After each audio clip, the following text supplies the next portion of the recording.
Hello. I just wanted to take an opportunity and share a word with you that I felt like the Lord spoke to me back in January of 2019. Of course, this was during the 21 days of prayer and fasting at City Church, and it was up here at the church one night, and we were having intercessory worship.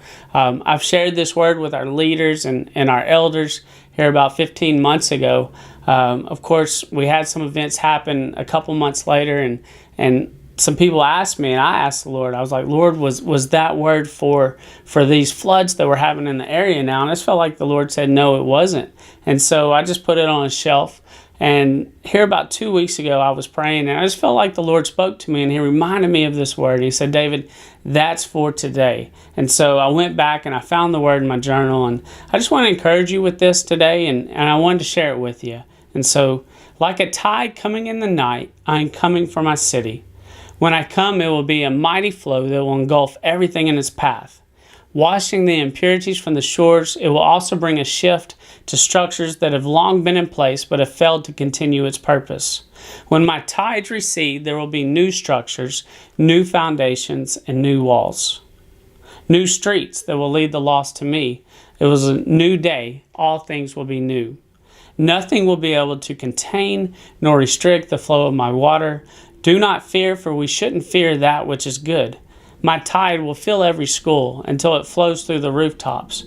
My name will be glorified through the schools. Our government structures will be overflown with my glory. It's time to run towards the water rather than running from it. All things new. Do not fear. This water will be filled in love, not judgment. Peace, not turmoil. Abundance, not poor. And joy, not sadness. All things new.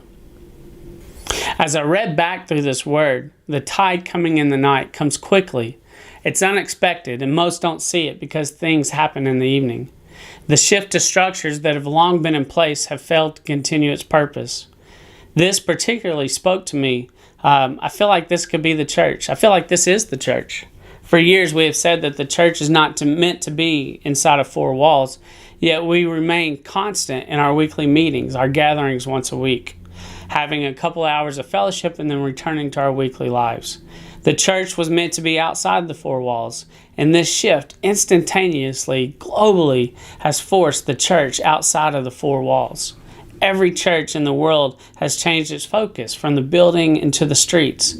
Churches are now trying to figure out how to stream to the internet. The Roman roads of today is what I would call the internet. I'm sure that when the Romans built these roads back in biblical times, they did not realize that these roads would later be used by the early church to spread the gospel throughout the nations. Much the same way that today we are seeing the church carry the gospel through the internet, flooding the world with good news and joy. This is a great example and very encouraging to see God's hand in all of this. The way that He can take one thing created for one purpose that the enemy has used for decades for pornography, social media addiction, sex trafficking, and now overnight, instantaneously, millions of churches throughout the world are streaming the services and the gospel throughout these same channels of communication. The internet, I believe, is one of the new streets mentioned in this word. Do not fear, for we should not fear that which is good. Someone asked me, are you saying that God brought the coronavirus? Are you saying that this was something that the Lord brought? And I'm not saying that. I turn to John 10:10, where it says, the thief comes to only steal, kill, and destroy, but I came so that they may have life and have it abundantly. God did not bring the corona, but He can take anything and use it for His glory. There will be new roads. There will be the gospel spread in this moment. And although God did not bring the coronavirus, I don't believe that He was surprised by it, and He will use it to be glorified. He already has. Do not fear. I've given you a spirit of fear. I have not given you a spirit of fear, but a power and a sound mind. 2 Timothy 1 verse 7. Love, faith, peace, abundance, joy. All these exist in Jesus. The enemy, the thief, he comes to steal those. He comes to do these out of fear. We, I believe, are in a reset moment. We've seen our idols fall. Much like the Egyptians saw all of their gods fall in the 10 plagues in the 400-year reset moment that led the people out of slavery.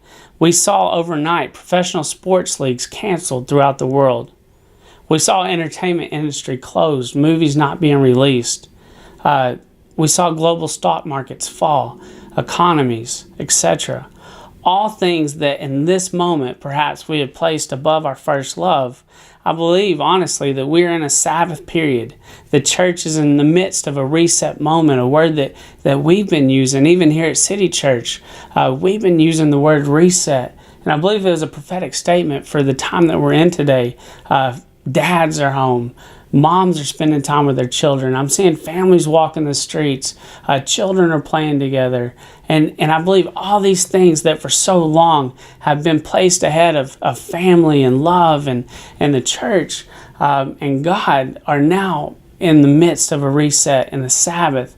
The churches have been forced into a Sabbath rest. And it's beautiful when we look at it. It's beautiful when we see the way that the gospel is just overflowing and flooding all these Roman roads of today. And so I want to encourage you in that. One of my favorite passages is the earth is the Lord's and everything in it. When we operate from this stance, then we recognize that we are in love and that God is in control of everything. The enemy tries to come in and bring fear. And this leads to people needing to buy all the supplies, buying all the toilet paper, the bread, the milk. They feel like their security is in their goods. The security is in me having these assets. Now, there's certain wisdom in buying supplies, but your security does not come from how many gallons of milk you have or how much meat you have in your freezer. That comes from a place of fear. And so we want to operate in love. And so, yes, we're going to have wisdom. He did not bring a spirit of fear, but a spirit of power and wisdom. So we have wisdom and know that we need these items, but we're not going to operate in fear. And we know that our security does not come from those. Now, I hope that these thoughts that I had would bring you some peace in this moment. It's brought me a lot of peace. And I felt like I just felt loved in knowing these truths.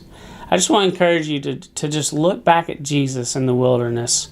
Each time he was tempted by Satan, his reply simply started with, "It is written."